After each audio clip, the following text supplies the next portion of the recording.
Thanks for tuning in to the Drive On podcast, where we talk about issues affecting veterans after they get out of the military. Before we get started, I'd like to ask a favor. If you haven't done so already, please rate and review the show on Apple Podcasts. If you've already done that, thank you. These ratings help the show get discovered so it can reach a wider audience. And while you're there, click the subscribe button so that you get notified of new episodes as soon as they come out. If you don't use Apple Podcasts, you can visit driveonpodcast.com/subscribe to find other ways of subscribing, including our email list. I'm your host, Scott DeLuzio, and now, let's get on with the show. Hey everyone. Today, my guest is Carrie Jeter. Carrie is an Army veteran and host of the Freedom Sisters podcast. Carrie is joining us today to talk about the power of sharing your story. So Carrie, welcome to the show. Why don't you tell us a little bit about yourself and a little bit about your background? Yeah. Hey, thanks, Scott. It's so awesome to be here with you. And a little bit more about me. So like you said, I served in the Army. I did 12 years. I was a combination, I guess, of service, all National Guard, but on orders, dual status technician, deployments, activated all the things from state emergency duties to deployments. And I started out as enlisted and crossed over, did OCS and commissioned in 2009. And then left the Army as a senior captain. I did everything from human resources to public affairs and operations, training, you name it, I probably did it. Weapons qual, range, OIC, and all the things. Go ahead. Yeah, I always like hearing the story behind, sometimes when people go from enlisted to officer, it's always an interesting transition and an interesting dynamic, because a lot of times the officers are, especially the newer, the junior officers are sort of seen as green, and they don't really maybe know the way things work in the Army and things like that. But then when you have someone who's been enlisted for a period of time beforehand, they've gotten all that new guy or new gal, feeling out of the way, and they hit the ground running, and it's always a different dynamic when you have somebody who was enlisted first.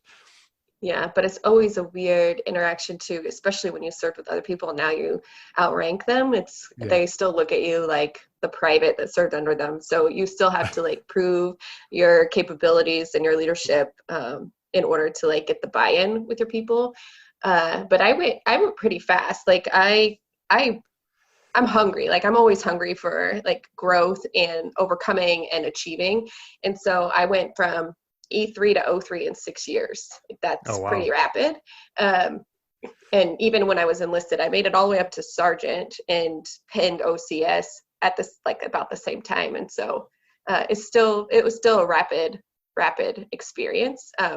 But I'm so thankful that I did crossover, because it allowed me to provide for my family in a bigger and better way. It came with a lot of responsibility though. So that was an interesting time for sure. And so in the Army, I was a single mom for 8 years of that career. And I had 3 kids at the time when I was in the Army. And now I'm a mom of 5, and I'm remarried. And my husband is also an Army veteran. He served for 26 years. And we're, living I'd say slower life, but it hasn't really slowed down, because we have, littles again in the house, and we have a farm, and I'm working full time for a local fire first response district, and, running the podcast and trying to build my next dream of where things are going. And everything I've ever done, as I've learned through my story, it's all based on story. It's all sharing information. It's all, bringing people up alongside you by sharing your story, building connection by sharing story. And that's really, in essence, my whole life has been revolved around. And so the next right thing for me was the podcast. And as we continue to talk, just the other things that have grown out of the podcast, it's just all revolved around story. And that's why I'm here today, is to kind of connect with you and talk about the power of sharing our stories, and how important I think it is really for the veteran community to share their real stories and their true selves. Yeah, and one of that's exactly the reason why I wanted to have you on the show, is because I feel like a lot of times there's going to be people who feel like their story isn't all that significant, and they don't really feel like they need to share their story, or they want to really talk about it, or anything like that. And I don't think that that could be further from the truth. And I think, we all have had different experiences, whether it was through a deployment or even if you've never been deployed. If your National Guard status and you never deployed and you did your 1 week in a month, 2 weeks a year, you've still had some experiences, and you've gone through some transitions, you've gone through training and different things like that. And you still have experiences that can be told, and people can learn from those experiences. So you briefly, you mentioned, the podcast, and we talked about that, previously, but what was the motivation behind starting the podcast for you? So a little bit more about me. I was Miss Veteran America 2015 also. And in that tenor of representing women veterans and getting out and networking and sharing the plight of homeless female veterans, and how we as a community are the fastest growing homeless population in America, was astounding to me. And learning the reasons behind why homelessness affects us and all of that, it just really sparked this deeper conviction in my heart to humanize who we are as women who serve this country. We're not all cookie cutter. We're not just the only three things that, sometimes we get put into a box to being when we're in service. And we're not all nurses, all the things. And it just sparked this passion in me to continue to speak up and be the voice for women who served. And that's one element that's multifaceted. I also wanted a space for women who could come share their stories with the spiritual healing element to it. We have so many resources in the veteran community that help deal with mental illness, that help deal with physical rehabilitation, resources to transition from military to civilian. The list goes on and on and on. But there's really not a whole lot in the space of spiritual healing. And we are, in my opinion, we are multifaceted people. We are physical, mental, and spiritual beings. And when we miss a part of that in our story or in our healing, then we can't completely be healed. And so I wanted to create a platform that was faith-based. Not everyone thinks the same as I do theologically, and that's totally okay. But I want them to come on and talk about their journey and how, they found God, or they found their creator, or they found connection to that source that's within them to heal and to share what they've been through in that safe space. And so that was another part. And then the last part for me too, personally, it's part of my healing journey. I couldn't come on authentically and ask my ladies to come on and share their stories if I wasn't willing to do the same. And so out of a literal dream of, kind of in a slump, if you will, of not a complete breakdown, because I've had a complete breakdown before, but just that longing to want more and know that I'm made for more, but trying to navigate to find that peace. And so I went to bed pretty discouraged that night and just praying, to God, just open my mind, open my heart. How can I serve? Where do you need me? And, my story, I have some trauma. I have some tragedy. I have some heartache in my story, but it's not as bad as some, but my story still matters. And, mine really has a whole lot of some depression and, overcoming domestic violence and teen pregnancy and all of those things that not all of my guests connect to, but because I'm authentic and I can say, hey, look, I struggled through this, and pull my sisters up and let them have a place to share their story, is really, all in a nutshell where it came from and why it's so important and why I know it's the best right thing and so needed, is that I haven't had to beg, borrow, steal for anybody to come on the show and share their story. Women are finding me. I'm connecting with them, just saying one sentence do you want to share your story? And I've only had one person tell me she was not ready, and that's okay. She'll be ready someday. Right. But it's just an overwhelming, everyone's saying yes and everyone's coming on, and it's just such a beautiful thing to see women come on and be their true selves. And that's really what it's all about. Yeah, and some of the stories that I've had on this podcast were the types of stories that were really eye-opening. And like you were saying, not everybody is going to connect with your particular story because they didn't necessarily go through all of the same experiences that you have. But I think that's part of what makes us unique is we have our own story and our own path that we've gone down. But there might be bits and pieces of your story that somebody else might be able to resonate with and connect with. And hearing your story might be inspiring and uplifting to them. I know I've talked to several people who used to be homeless, and you were talking a little bit about homeless, veterans. And these people are thriving now. They have their own businesses, and they're doing really well. Their families are great. I mean, I've never been homeless, so I can't even imagine what that would be like. But to go from that low point and then figuring out how to get things back on track is to me, it's pretty amazing.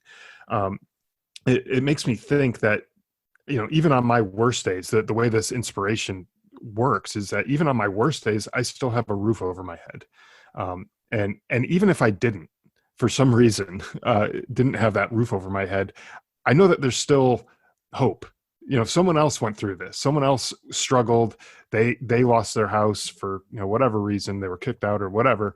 And they still made it out okay. It's going to take time. We all go through the suck, if you will, but we all can make it out.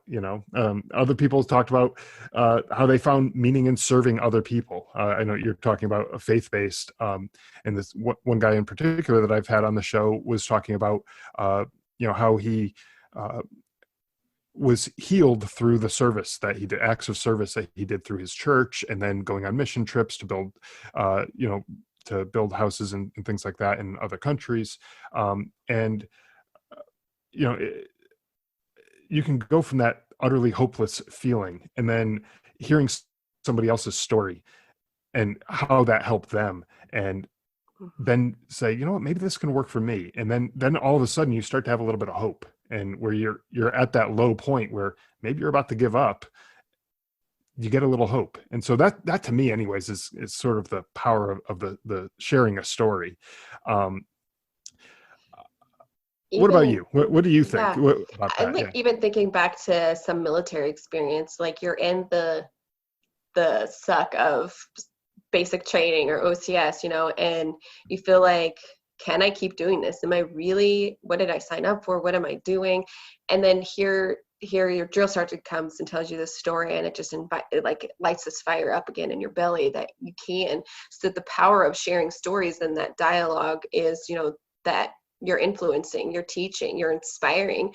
And even at OCS, when I was teaching OCS, it was like I was sharing story to give them the tools for leadership, and inspiring them to be a better leader by sharing the experiences that we've had.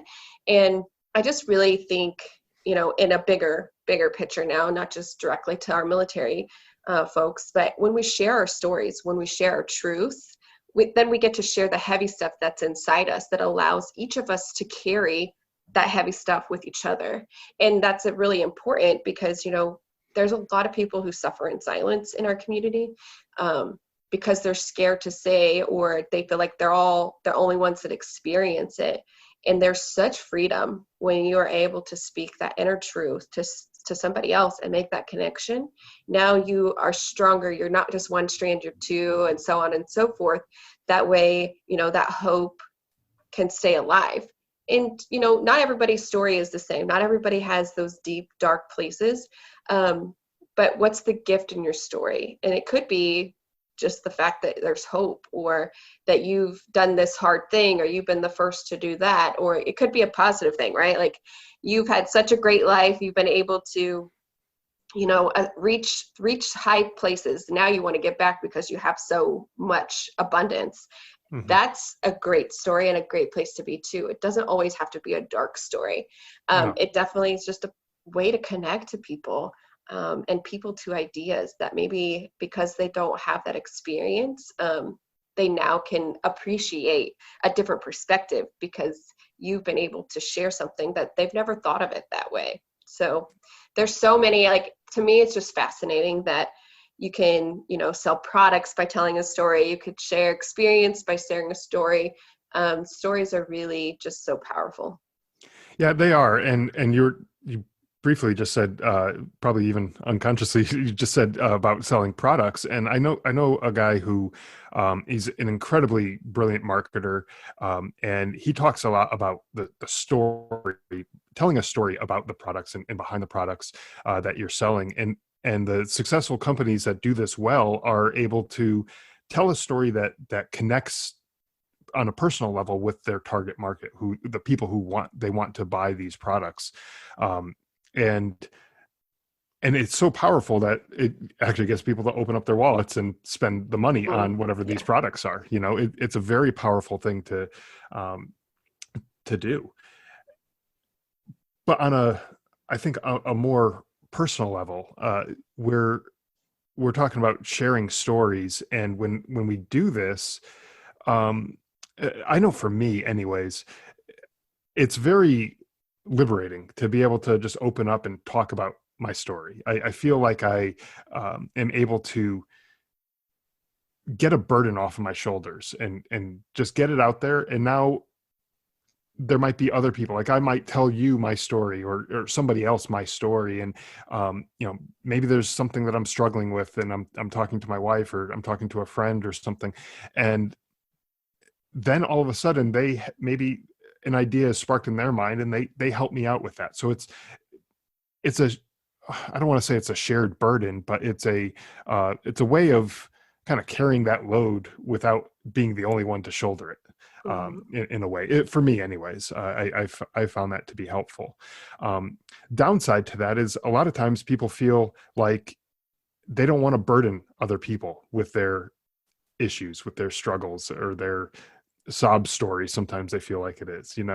um, who would you say to someone like that, who is who doesn't want to be a burden, and they clam up because they don't want to burden other people with their issues or their story, or even in a positive way, they don't want to be bragging or anything like that. If their story is a positive story, or if it's a negative story, they don't want to feel like it's a burden. Right.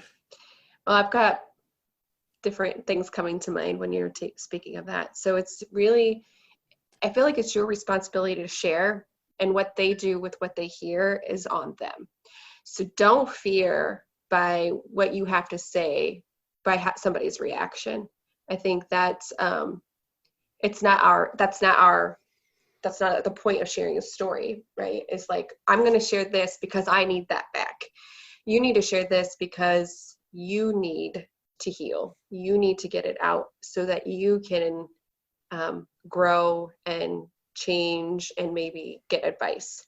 The other thing to me also is that if there's something in your heart that's saying, share this, share this, share this, don't resist that. That's your innermost space. And you are being prompted to share that for a reason. So share it, because you may, by sharing your, whatever it is you're going through, that person you're sharing with may be in a they just may be further down that hole than you are. And by you answering that call that's in your heart to talk about your story in that situation may be life-giving to somebody else. So yeah, absolutely. Yeah. And I know the person that I was talking about earlier, who I've had on the show, who was doing the service missions with this church and things like that. The power of service is incredibly powerful as well. It can bring you up out of these dark places. And if by sharing your story, that's your way of serving others, that could have a dual benefit. You may not even realize it at the time. You might feel ashamed or sad or miserable about sharing the story at first, but when you see the power that it has on other people, and how it can help uplift and bring other people up out of their dark place, it might actually bring you up out of your own dark place as well. And so it kind of it's not like a counterbalance, like a weight scale type thing where you have one that drops down and the other one lifts up. And I think it's more of an elevator, a dual elevator where they both go up, potentially when you're sharing those stories. Yeah. So it kind of goes back to that whole question, does my story matter? And if you don't think your story matters, then you probably aren't going to share. But what if so I would answer that question with a bunch of questions. What if you could see that all that you've been through, everything you stood up for, every time you've fallen and rebounded, every curveball that you've been thrown and caught, right? What if you could see every time you were disappointed and didn't stoop to despair? What if every victory, every chance, and appreciate the fact that, you're still here, you're still standing, you're still thriving, and you're still striving for that better life? That means your story matters. Like the whole big picture, take that 35,000 foot view of your life, and this one small feeling or this one moment in time doesn't define the whole story, but it's a part of the story. So you have to be brave and you have to be bold to be your true self and to authentically connect to whoever it is you're speaking to. And I think that's the part too, where veteran to veteran, we appreciate each other just on a deeper level because we understand what we've been through. And it's almost like we break an initial barrier by just connecting because we're veterans. So I think that's important. Like, find somebody who understands maybe what you've been through to share your story first. Write it down. It doesn't even have to be a beautiful memoir, right? Just even if it's not speaking your story, but writing your story down to expressive writing 20 minutes a day, just to get it out of your head and onto something. Then you can read it later and realize like, oh, there's power in this, and speak it out loud, even to yourself in the mirror. Speaking it, there's something very powerful about speaking words and not just writing them, but you've got to start somewhere. And so if that's in private in a journal, start somewhere, because the longer you hold it in, the harder it is going to be to share. Yeah, it will be. And I know for myself, I started doing this. So a little bit of my story, if you will, and I've shared this on the podcast before, but so I was in Afghanistan in 2010. My brother also was deployed to Afghanistan at the same time, and he was killed in action, and he was, we were very close, and so that took a tremendous toll on me, and it was a very difficult time for me. But about a year or so after coming back home, I started writing down just notes, just things that I remembered, just journaling, if you want to call it that. I was not really writing it down for any particular reason, but I knew I wanted to do something with this information at some point. I wasn't in a place that I could do it at that point. And so now fast forward about 10 years later or so, I've actually, in the process of writing a book, and it's going to be coming out hopefully soon. I'm in the process of looking for a publisher, but it's about my story, my military experience, things that happened, after my brother was killed, and how I was able to go from the dark place that I was in, and the lowest of the lows that I've been in, to a point where I'm happy, I'm successful, my family is thriving, and life is good, and so it's a bit of a military history and a bit of a self-help combination type thing. But I feel like sharing that story, not only does it help me because it's beneficial to write it out and make my story available to other people, but also to share it and hopefully help other people with other issues that they might be going through. Their story's not going to match mine exactly, but at some point there might be some little crossover there. So I think your story, there's a lot of brothers and sisters who'd served, even in my own home. My husband lost a brother.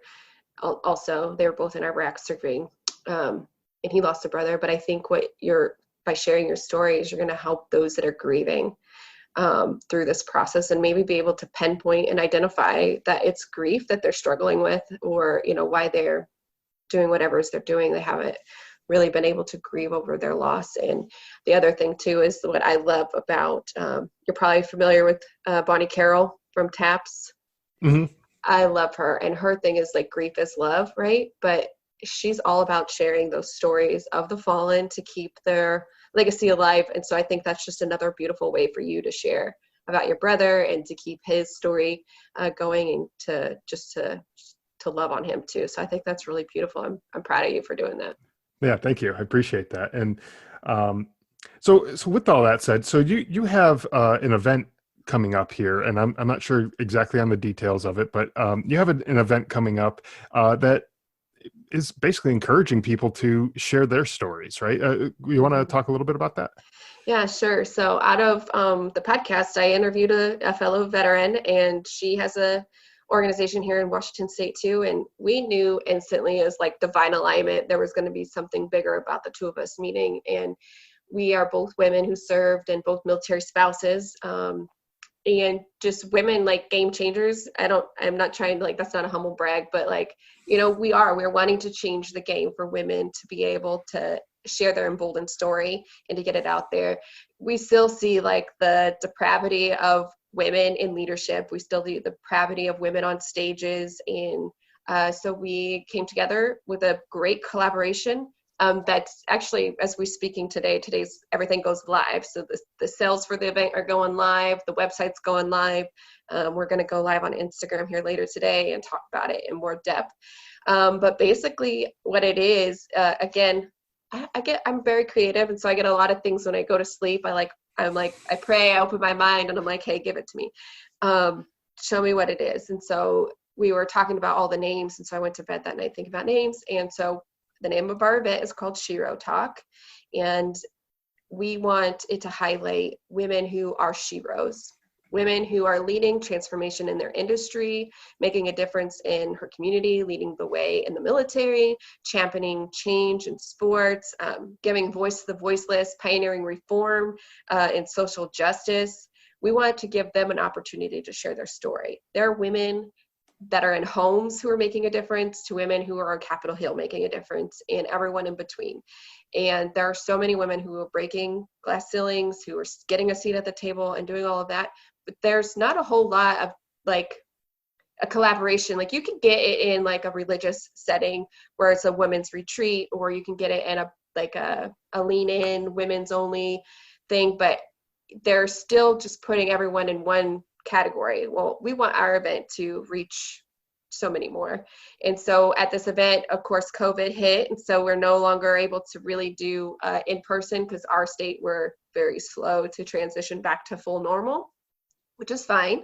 So we've pivoted, and we're still doing it this year, because 2020, is 100 years of women being able to, for the right to vote and all of that stuff. So 2020 we felt was a really big year for us. And so we're going to be doing a virtual live event. And I have 8 fantastic women.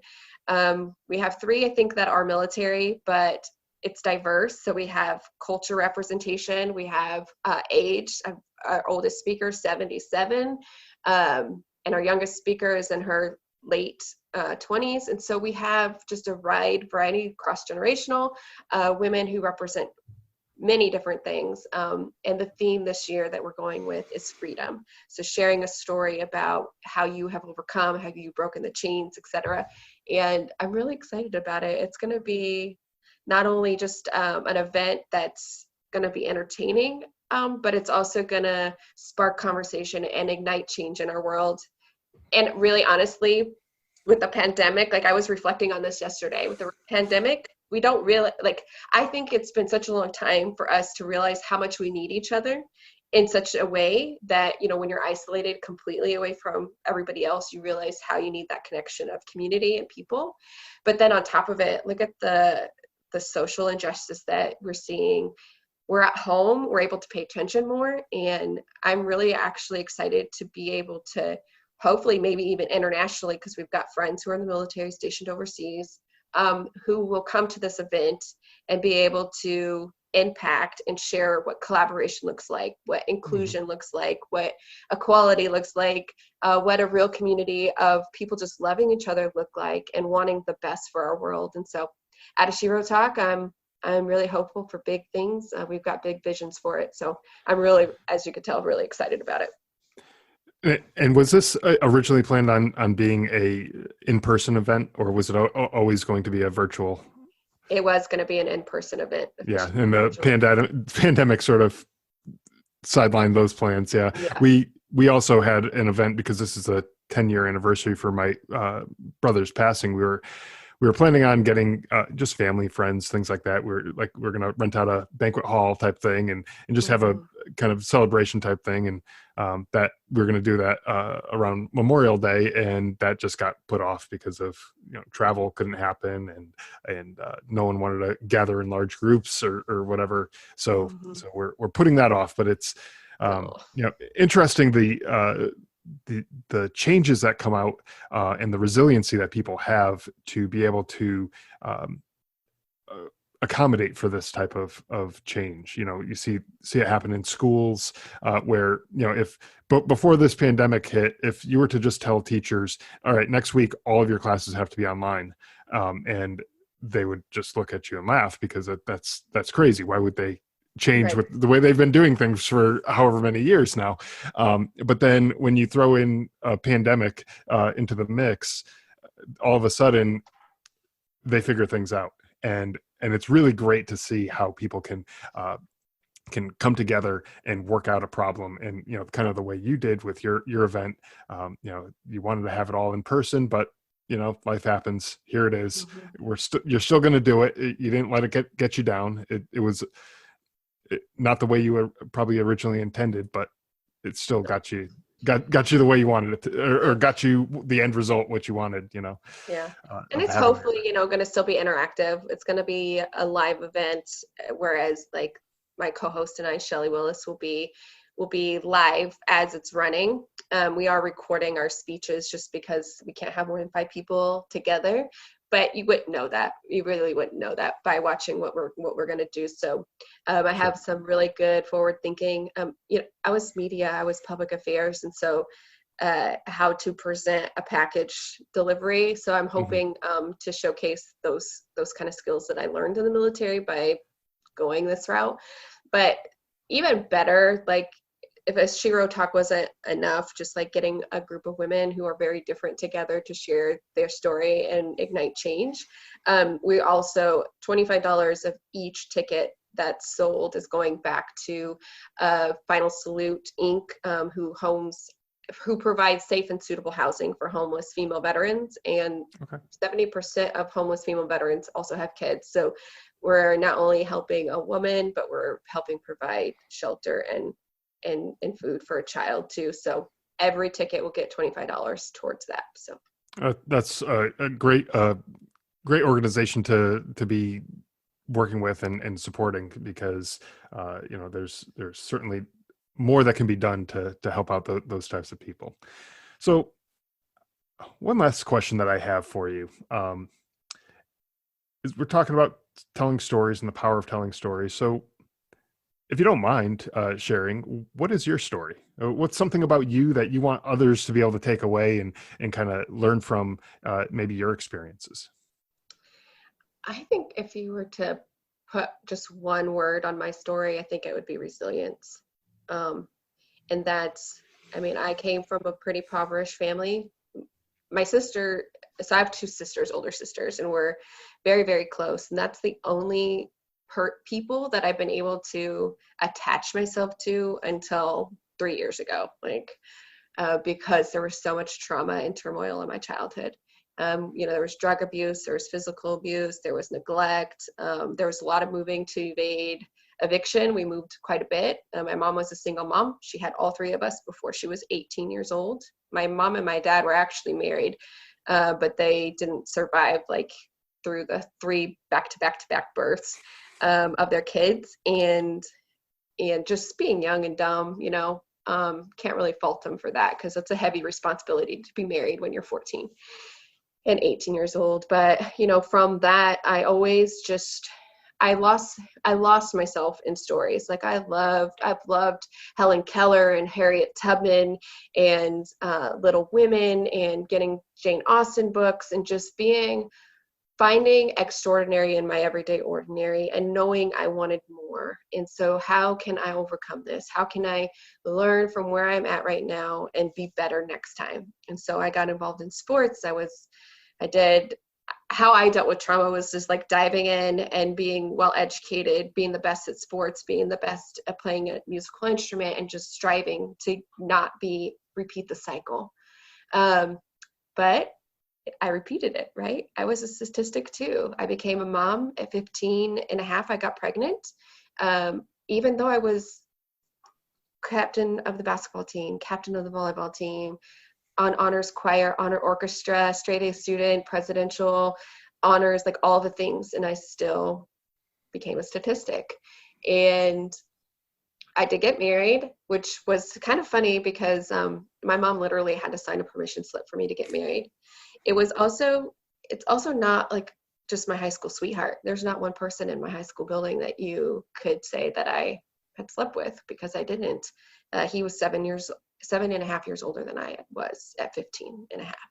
So do the math. It wasn't a healthy situation to be in, but at the time, I didn't know any better. I was longing for that love that I didn't have as a child. And so sequentially, I continued that ugly pattern for, I don't know, probably 13 years or so, till probably about 28, when I realized more of my worth as a person and who I was. But I've been married multiple times. I had 3 kids before, so I have 5 kids now. I've been married multiple times. I left one controlling relationship at the age of 20, and got married 2 months and 22 days of knowing this other guy, who ended up being physically abusive, alcoholic, all kinds of just ugly things. I have a beautiful daughter from that relationship, so I'm so thankful for her life, that she's here, and our connection that I have. But it didn't stop there. Like we even recently had to go back to court to protect my daughter, because he's never dealt with any of his stuff, and so he's just continued to get worse and worse and worse and do worse things to people. And so I had to step in and protect her. But then I found the Army. So I knew, so at 21 years old, I got a job. I walked in as a civilian in a business suit to a military board, because I wanted to be the hero of my own story. I didn't want to be defined by the tragedy that I had already experienced to that point. And so then I served, and I learned a lot. I figured out who I was. I found Jesus in that. I found hitting rock bottom professionally and personally. The same time I commissioned, I finally walked out of that domestic violence relationship. And so I was, I lost everything. I lost my home. I lost the position I was supposed to get. This was Carrie's plan when she commissioned, and they showed up at my OCS graduation saying, "Do you want to deploy? And you're moving." I had a home. I mean, I moved 5 times in 3 years for the Missouri Army National Guard. And in the end, it was good moves, but it didn't feel that way in the moment. And so I just overcame, and I wanted, like I said, to do more. Everywhere I've gone, I've always looked to how can I learn from this and grow from this and change from this. And so that's why I went from enlisted to officer, because I saw value in growing that, and I knew I had strong leadership skills and qualities in me. And then I met who is my now husband in the Army, and we got pregnant. And I was like, I hear you, God, it's my time. Like, I've done so much, I've grown so much, and you have bigger plans for me. And so then I got out, and now I'm living this life of reciprocity. Gosh, that's always a hard word for me to say. Of imparting and sharing and giving hope. And I think the thing about my story is, there's so much more detail that I'm just kind of like breezing by, but I never lost hope. There were times when the light was, barely coming in, a pen needle of light, but I always turned my face towards the sun, because I knew there was something bigger than me, better than me, that I could strive towards and live for. And there were times, where just those 3 little precious lives in that season of being a single mom, that they needed me. And I didn't want to give up hope because they needed me to. And so I think just resilience is my story. I think it's really special to look back and see that, when I fell flat on my face at that rock bottom point, to see that when you were going through that, Carrie, I was there, and this is me. This is Jesus, like, talking to me. And when you were going through that times, I was there, and I carried you through that, and you survived that because you had that hope in you, and that hope in you was me. And that's just my story, and I love sharing it. I love inspiring other people who are going through hard times, because you can be on the other side of it. And I love that other sisters come to me now and ask, like, I'm in this, how do I get out of that? And it's funny, because one time I had a soldier come ask me, she's like, I'm in this, I want a divorce. Like, how did you know it was right to get divorced? I was like, look, I don't love divorce. Like, I believe in love, and I believe that people can overcome hard things together. So I'm not going to say, oh, he's bad and get divorced. Like, you have to answer those questions for yourself, but to be able to really get them to see, is it really that bad, or is he just annoying you? Like, or is there where you are a doormat, where he's walking all over you, where you are being controlled, or where you are being abused? Those are absolutely no reasons to stay in a relationship. And so I think through my story, I'm able to help other women navigate those murky waters. It's a great story. And like you said, I'm sure there's more details that you haven't gone into there. But I think, for someone else who might have been in some of the same positions, whether it's domestic violence or, teenage pregnancy or other, any of the other things that you've gone through, seeing where you are now, seeing, the happy, healthy home that you're living in, and all the things that you're doing for other people, how you're serving other people, is inspiring. And I thank you for sharing, the little bit of your story there. And I think it emphasizes the point that sometimes you have to experience the lows to appreciate the highs. And so, I thank you for sharing that and everything that we talked about today. It's really, I think, important for people to share their stories, when they're ready for it, and get that information out to other people, because it not only can it heal those other people, but it also can heal yourself. And so thank you again for sharing that. Thanks. Yeah. And just, there was one lesson that I learned really early when I became a teen mom, that I was born and raised in Idaho. So kind of, I don't want to say small-minded, but there was a council, Idaho council, had put these ads on that if you become if you are a teen pregnancy or become pregnant as a teenager, your life is over. You have these dreams. You want to be a doctor, you want to be a nurse, you want to be an astronaut, a lawyer, whatever. Guess what? You can't do any of that anymore. And as a 16-year-old, lobbying in the state capitol to say that is absolutely not true. It is a lifestyle change, absolutely. But you can still have aspirations and dreams and desires and want an education and be able to do both. Your life is not over because you've gone through something hard. But you have to battle against those people who are the naysayers. And that was something, I think, even if you could relate that to different pieces of my story, like, just because something bad happens does not mean it is the end of who you are. It is not. No. It is a semicolon and a part of your story, but it is not the end of your story.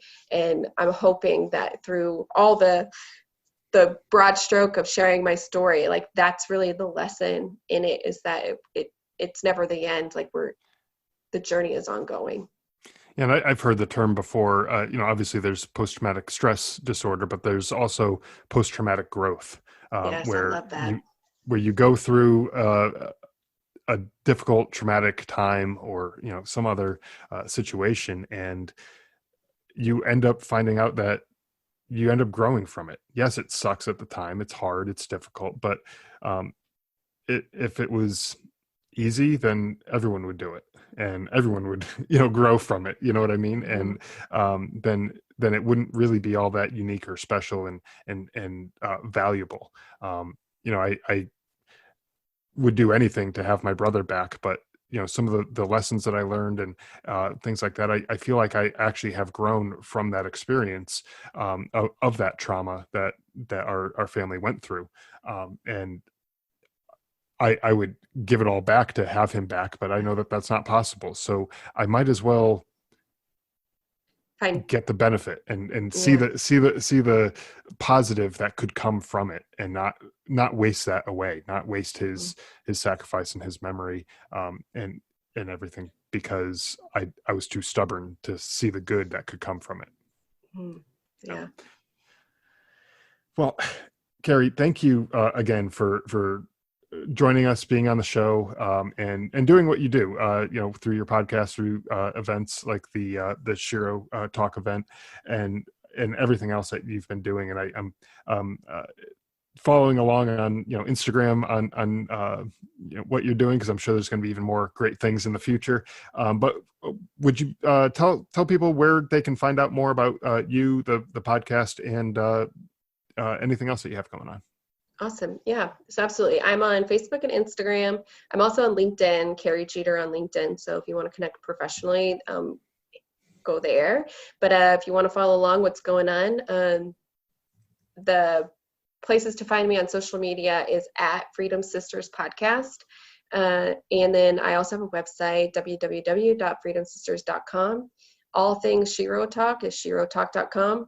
And I'm really excited. We have some really cool things coming up. So come on over, join me in the journey. And if you're a female veteran, that's my niche. All my guests are women who've served this great country. So if that's you and you want to come on and share your story, please reach out to me on any of those platforms, and I'd be happy to interview you and share your story with the world. So that's awesome. Yeah. And so we've definitely had quite a few female guests on this show, female veterans, and hopefully some of them are listening and they'll reach out to you and share their story with you as well. I just listened to one of your episodes recently too about when she got out, she felt all alone. Her name is evading my mind right now, but it was good. It was really good. I think that was Annette Wittenberger. Was that Annette, the one? yes. Yeah. I was thinking Amy in my head, but yes, Annette. Yep. That was such a good episode. Great. So, all right. Thank you again for joining us. Thanks for having me, Scott. It's been a pleasure.